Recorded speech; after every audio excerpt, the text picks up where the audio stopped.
때문에 문장이 간단하죠. 그래서 원문을 읽고 해석해 보겠습니다. 원문은 자왈 선인 위방 백년 역 가히 승잔 거살의 성제 시의 야, 이런 표현인데 뭐 여러 가지 해석이 있으나 주자의 논어 집주 해석을 중심으로 또 해석을 해드리겠습니다. 자, 먼저 자왈 선인 위방 백년, 그냥 평범한 문장이죠. 공자는 말했습니다.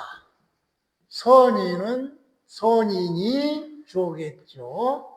주, 술, 통치하다. 어디를? 방은 제후국의 나라죠. 그러니까 선인이 제후국의 나라를 통치한다. 통치하는데 얼마나 어떻게 통치하느냐? 100년 동안, 오랫동안 통치한다. 아까 배경에서 얘기했듯이 덕치주의 효과가 나타나는 기간은 오랜 기간이기 때문에 이렇게 100년이라고 이 우의 그 수로를 100년으로 이렇게 수식했던 것입니다. 그래서 그냥 보면은 착한 사람, 선인, 어떤 직회로 그렇게 되지만 실제는 선인보다 더 깊은 뜻이 있죠. 선인이 100년 이상 제후국의 나라를 통치를 하면은, 정치를 하면은, 역시 역가위, 뭐뭐 하다, 승전하고, 또 술목이죠. 눌러서 이긴다. 뭘? 잔혹함을 눌러서 이기고, 그리고 이가 들어가 있는데 생략되고, 거살, 살을 없앤다. 살인을 없앤다. 사형을 없앤다. 없애느니라. 이런. 선인이 정치를 하면 이렇게 된다. 이런 얘기죠. 그 위에서 말한 이 승전하고 거살이라는 이 말은 얼마나 진정스럽고 믿음직스러운 말인가. 직역하면 이렇게 되죠. 그런데 이거를 논어 집주를 중심으로 해서 해석을 해보겠습니다. 공자는 말했습니다. 선인, 주어가 되는 이 선인을 논어 집주에서는 위 유덕지야라 했어요. 덕 있는 사람. 그러니까 선인을 그냥 착한 사람, 그런 개념이 아니라 바로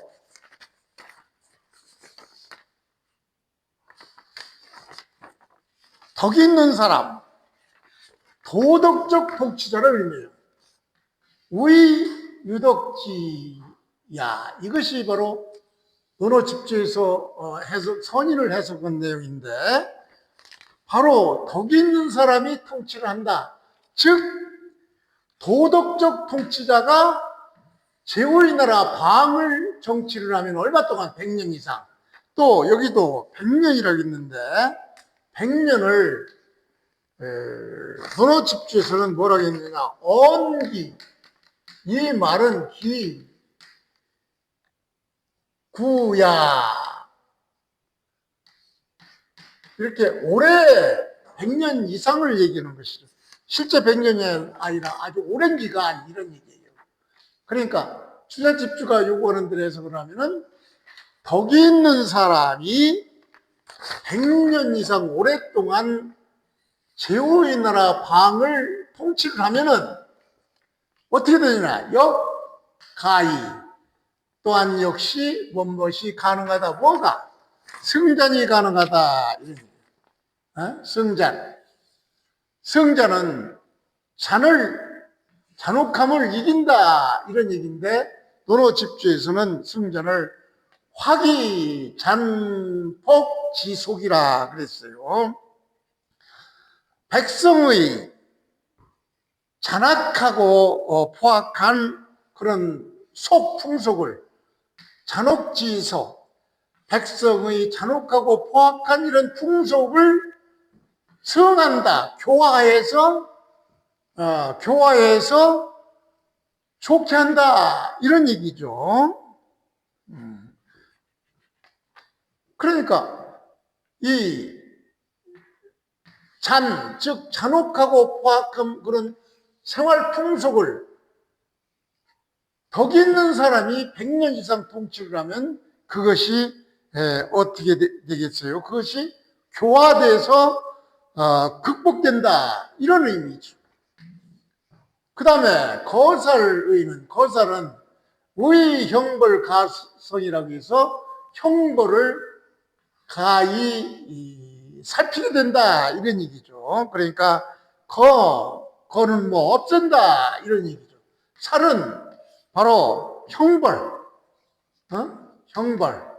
즉 형벌 정치를 의미하죠. 형벌 정치를 없애고, 가혹한 형벌 정치를 없애고, 이런 얘기죠. 그렇게 되면은 어떻게 되냐? 성제 시효냐, 이 말이 얼마나 성스러우냐, 이런 표현인데, 이것을 주자는 성제를 어떻게 표현하느냐, 신기원지어냐, 이 말이 얼마나 자연스럽게 믿게 되겠느냐, 이런 얘기죠. 그러니까 이 말이 참으로 옳다는 것을 강하게 긍정하는 그런 말이 되는 것이죠.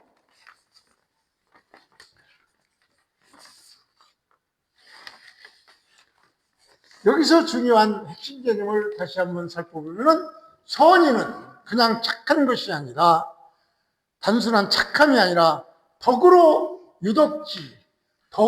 나라를 다스리는 사람이다. 덕으로 나라를 다스리는 군주를 의미하죠.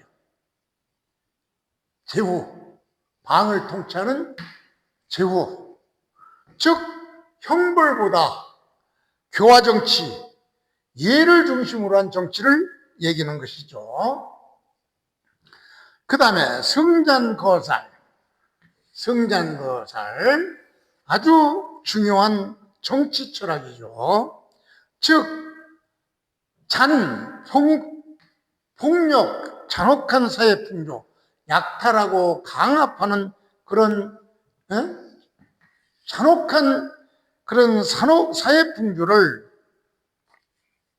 교화해서 성화시킨다, 이런 얘기예요. 교화해서 성화시킨다. 그리고 살은 즉 형벌 정치죠. 형벌 중심 정치, 사형과 강제력 같은 것을 없앤다. 이러니까 바로 공자가 이상으로 삼는 형벌 없는 사회, 즉 도덕으로 자발적 질서를 유지하는 그런 사회가 이루어지는데, 이 공자는 이 덕지주의 효과는 바로 나타나는 것이 아니라 100년 이상, 꼭 100년 이상이라도 아주 오랫동안 이런 덕지주의를 실행하면은 이렇게 백성들이 교화해서 이러한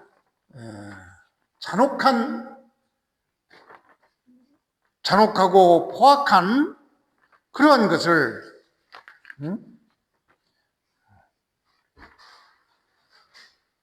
또 형벌 중심의 정치를 이렇게 없애는,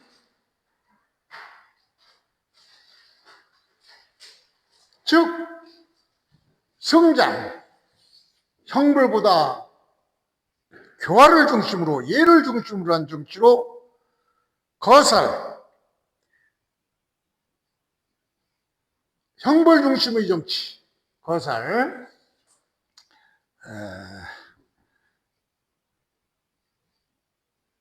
즉 공자의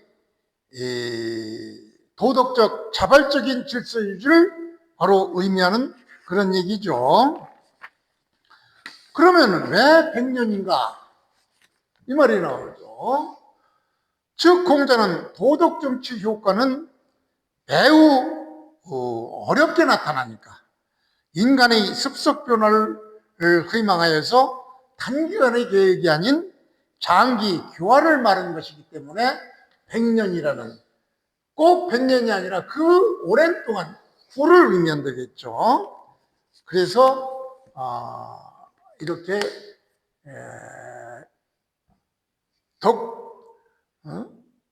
도덕 정치 효과는 오랜 후에 나타난다, 그런 의미고, 이 장의 사상적 의미는 바로 공자의 정치관을 보여주는 장이죠.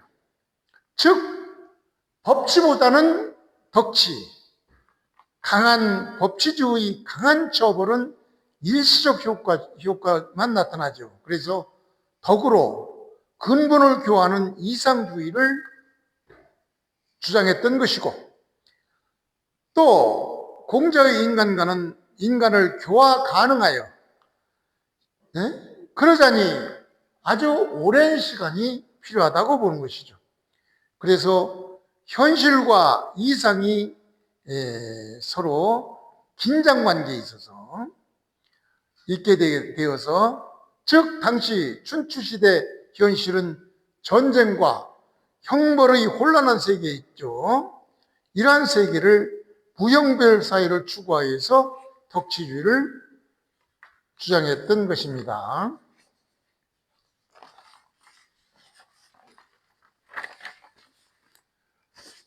이어서 12장도 공자의 정치 이상과 시간 인식이 응축된 그런 구조예요. 그래서 원문을 보면은 12장은 자왈 여유 왕자 이세 이후인, 여기서 중요한 것은 왕자죠. 그래서 이 문장을 그냥 시간이 응축된 그런 구절이기 때문에 본문을 그에 맞춰서 해석을 해보겠습니다. 여필, 가정문이죠. 만약에 왕자가 있다면은 반드시 얼마 후에는 인이 나타난다, 이런 간단한 표현이죠. 즉 왕자라는 표현이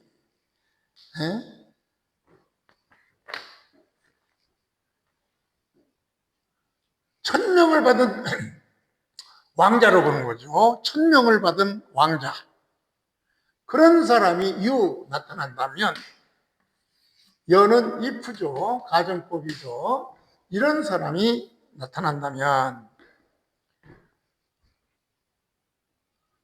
반드시 인이 드러날 것이다. 언제? 세 이후. 세는 이게 1세대, 이 의미를 얘기해줘. 1세대. 1세대를 옛날에는 30년으로 봤어요. 그러니까 반드시 30년이 지난 후에는 인이 나타날 것이다, 이런 표현이죠.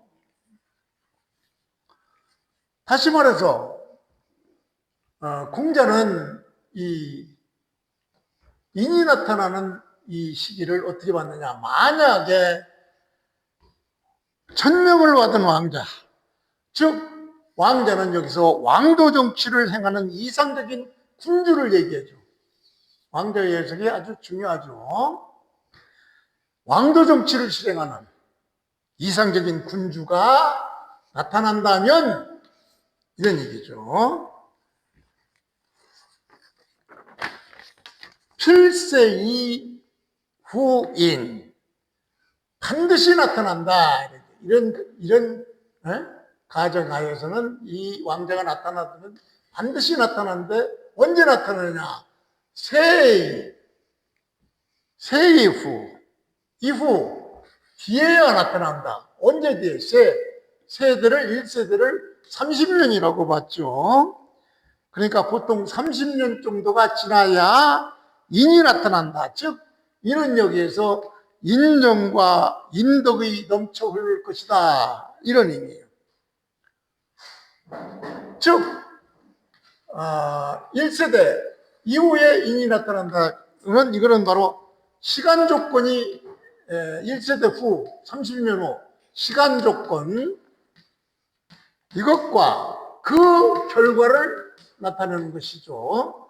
30년 후에는 바로 인정과 인덕이 넘칠 것이다. 그러니까 이 왕자, 즉 왕도를 실현하는 군주가 나타나면 한 세대가 지나면 30년이 지나면 반드시 인이 실현되게 되어 있다. 이런 의미죠. 다시 한번 중요하니까 여기서 핵심되는 말만 조금 더 설명드리겠습니다. 거듭 말씀드리지만 왕자는 단순한 왕이 아니죠. 왕도를 실현하는 군주를 의미하죠. 즉 덕으로 다스려서 흉보를 최소화하고 백성을 교화 중심으로 하는 그런 군주를 의미해요. 이런 사람이 나타나야 30년 후에 인이 실현된다 이런 얘기죠. 그러니까 이러한 왕자, 이런 이상으로 삼는 모델이 바로 공자는 주공단이었어요. 주공단 같은 사람이 나타나면은 30년 지나면은 인이 실현될 것이다. 이렇게 봤고, 이 세는 단순한 세상이 아니라 한 세대를 하는 제너레이션. 30년, 당시의 1세대를 30으로 봤기 때문에 그러면은 왜 한 세대가 이렇게 필요하냐? 바로 나타나지 않고 왜 30년이라는 기간이 필요하냐? 이것은 공자가 인간의 습속은 쉽게 바뀌지 않는다고 봤어요. 그래서 도덕은 이러한 교육과 시간이 필요하다 이런 얘기죠. 그래서 30년 이런 주공단 같은 왕자가 나타나면 30년쯤 지난 후에는 바로 인간의 습속이 변화돼서 인이 나타나는데, 여기서 인은 바로 개인적인 덕목을 뛰어넘어서 사회 전체의 도덕 상태, 즉 사람들이 자발적으로 질서를 지키는 상태, 형벌 없이 유지되는 그런 사회가 실현될 것이라고 공자는 봤던 것입니다.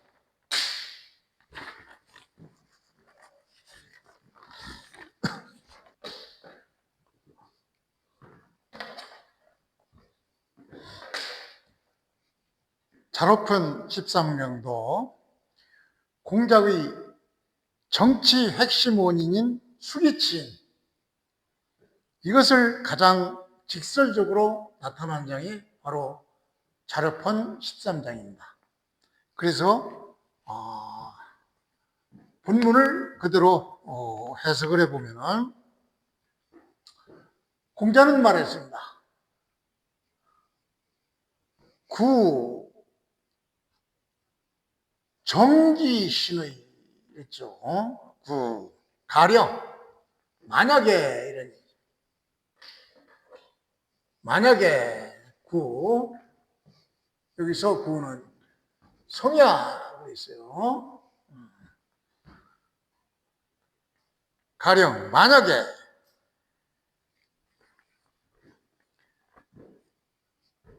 정기신, 만약에 정기신, 술목이죠. 술목. 다르게 하다, 그의 목을.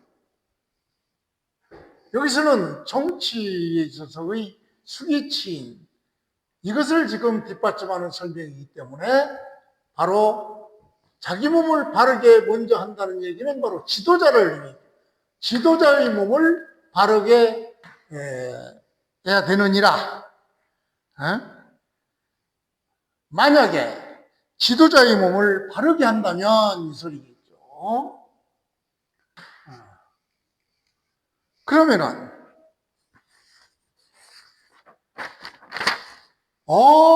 방종호 하유 정치를 종사하며 정치를 함에 있어서 이게 허사니까 있어서 의문이죠.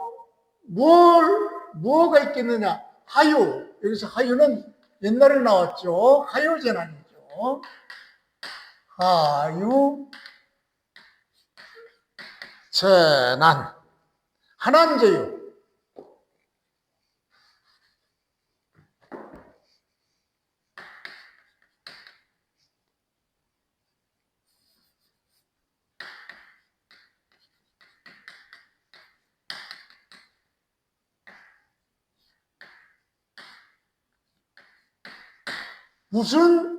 무슨 어려움이 있겠느냐? 무슨 어려움이 있겠습니까? 호흡니까? 의문이죠. 즉, 지도자가 그의 몸가짐을 바르게 한다면은 그 지도자가 정치를 함에 있어서 무슨 어려움이 있겠는가? 이 소리죠. 그 다음에 불능정기신. 불능은 cannot 뭐 이런 얘기죠. 뭐 할 수 없다. 바르게 할 수 없다. 그의 몸을 바르게 할 수 없다면 그의 몸은 바로 정치 지도자가 그의 몸을 바르게 할 수 없다면 여기서는 여는 어떻게 정인 이는 다른 사람을 바르게 바르게 할 수 있겠는가 이 소리죠.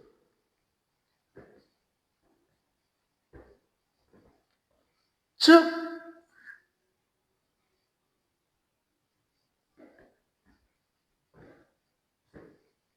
이 얘기는 바로 신부정, 몸이 바르지 못하면, 지도자의 몸이 바르지 못하면, 즉 다른 사람을 바르게 하고 설령하고 싶어도 역시 불가하다, 아무런 효과가 나타나지 않는다.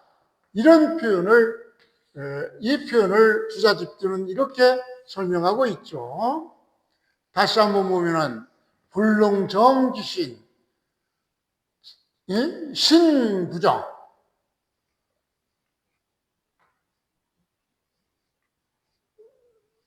즉, 지도자가 그 몸을 바르게 하지 못하면은, 지도자가 그 언행과 행실을 바르게 하지 못한다면은, 즉, 비록 다른 사람을, 비록 다른 사람을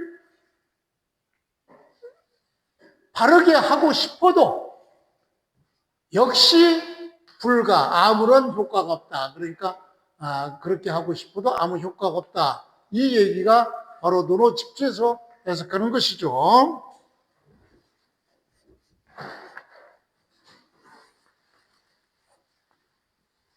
그러니까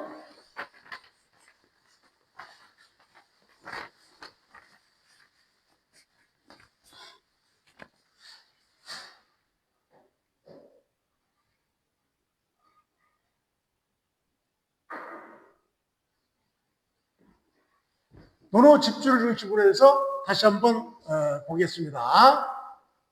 구정기신의, 구는 바로 진실로 이런 얘기죠. 진실로 참으로 정기신, 자기 자신을 바르게 하면은 자기 자신을 반성하여 즉 정기신은 자기 자신을 반성하여 자기 자신을 소위 그 자기 자신을 반성하여 성실하게 하는 것, 이걸 얘기해죠. 그래서 정치를 함에 있어서 무슨 어려움이 있겠느냐는 바로 말하자면 그것은 어려움이 없다 이런 얘기죠. 그래서 불능정지신, 자기 자신의 몸을 바르게 하지 못한다면은, 즉 신부정, 자기 자신을 바르게 하지 못하면은, 즉 여정인야, 즉 비록 다른 사람을 바르게 하고 싶어도 역시 아무런 효과가 나타나지 않는다. 불가능하다, 이런 얘기죠. 그러니까 주자식으로 이것을 표현하면은 자기 자신을 성실하게 바로잡으면 정치하는데 어려움이 없고, 이 얘기죠. 자기 자신을 성실하게 가지면은 정치하는데 어려움이 없고, 자기 자신을 바로잡지 못하면은 바로 남을 바로잡는데, 바로잡는 것은 원천적으로 불가능하다, 이런 의미를 가지고 있죠.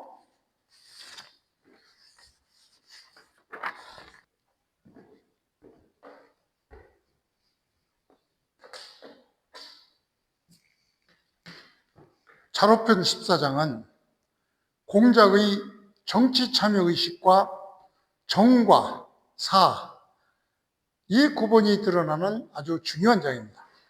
공자는 정치 요체를 정명사상으로 했죠. 즉 정치는 반드시 명분과 이름을 바르게 해야 한다, 그렇게 말했습니다. 왜 그러냐? 춘추시대 당시 계시는 대부 신분으로서 노나라 정사를 가로채고 전행을 하고 있었습니다. 즉 대부 신분이 왕의 제후의 역할을 했던 것이죠. 그래서 국가의 정사를 군주가 다스리는 것이 올바른 것이지, 계시라는 대부 신분이 정사를 가로채서 행하고 있으니 이것은 정치가 아니고 바로 가사라고 공자는 말했던 것입니다. 자, 이것을 전제로 해서 본문을 보겠습니다. 염자, 염유죠. 염자, 태조. 염유가, 공자의 제자 염유가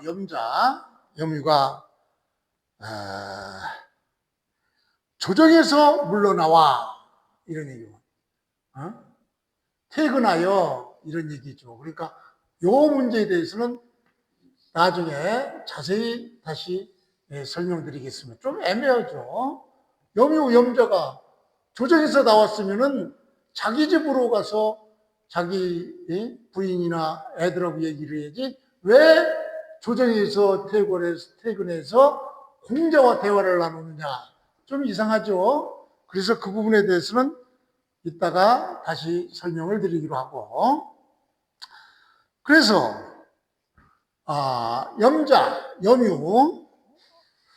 염유는 바로 공자의 제자로 이 당시 개씨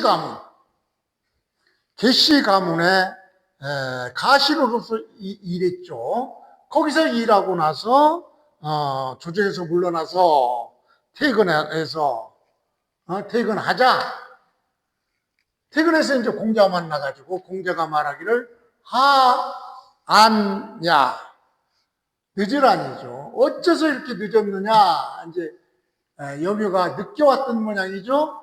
그러니까 공자가 어째서 늦었느냐, 이렇게 늦게 퇴근하느냐, 이런 얘기겠죠. 그러자 염유가 공자에 대해서 말하기를 유정, 정치적인 일이 있었습니다, 이런 얘기죠. 염유의 표현이죠. 이 정치라는 개념은 자기가 한 일은 자기가 정치적인 개념으로 알고 정치적인 어떤 일이 있었습니다라고 염유가 공자한테 대답을 하자 공자는 말하기를 그것은 사다, 정치가 아니고 사다. 이 정과 사의 구별을 좀 이따 다시 구체적으로 하겠지만 여기는 정치가 아니라 개인적인 일, 행정관리, 사무관리입니다. 이렇게 공자가 꼬집어서 얘기를 했죠. 그것은 계시 가문의 어떤 개인적인 사무지 정치가 아니다 이런 얘기. 만약에 정치적인 일이 있었다면 여기서 if도 여는 if죠. 만약에 유정, 내가 말한 대로 유정, 내가 말한 대로 정치적인 어떤 일이 있었다면은 수프로이 비록 여기서 부정이 나오기 때문에 부정이나 이런 말이 나오면 꼭 전치가 된다고 했죠. 그래서 이것을 옳게 쓰면은 어떻게 되느냐? 바로 부, 이, 오 이렇게 되겠죠. 여기서 이는 등용하다, 쓰다 이런 얘기예요. 용과 같아요. 그러니까 비록 내가 불이 등용되지는 않았지만 이런 얘기예요. 그러니까 비록 내가 국가 행정에 참여하지는 않지만 나는 그것을 나는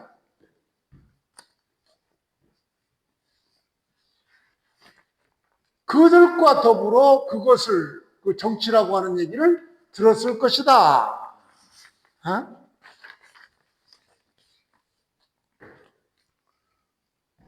기는 여기서 반드시 이런 의미구만요. 나는 반드시 네가 말하는 정치적 일이라는 것을 그들과 더불어서 들었을 것이다. 그러니까 바로 자기도 그들과 더불어 그 자리에 참여하고 논의를 들었을 것이다.